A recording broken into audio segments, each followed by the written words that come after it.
Hello mga paro, welcome back again sa ating YouTube channel. So today's video, ituturo ko sa inyo kung paano mag-registered ng SIM card nyo sa iba't ibang telecom company. So simulan na natin. Step by step itong ituturo ko sa inyo. So mga parang una nyong gagawin is kailangan nyo ng link sa telecom company at doon kayo magre-registered. Yung sa akin, ilalagay ko yung link dyan sa description. Kunin nyo na lang, i-copy and then i-paste nyo sa inyong browser o sa Chrome. Ito is for smart or TNT users. So step 1, lalabas ito. Ilagay niyo yung inyong number na gustong i-register, yung existing number nyo. And then, i-click niyo yung send OTP at antayin na mag-message. So ayan, ganyan yung ma-receive nyo. I-paste nyo yung OTP pin dyan.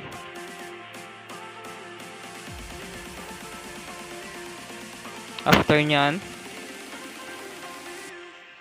yan, success, okay. So pindutin yung okay. Mari-redirect kayo para mag-fill up ng inyong information. So ilalagay nyo dyan kung anong inire-rehistro nyo, yung old number nyo ba. So kailangan pala natin dito ng valid ID, government ID. So tingnan nyo na lang dyan kung anong available ninyo.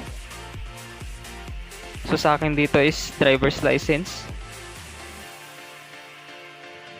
So ayan, i-fill up nyo lang yan. Take photos ng inyong driver's license o kung anong valid IDs na meron kayo.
Tatlong linya na yan.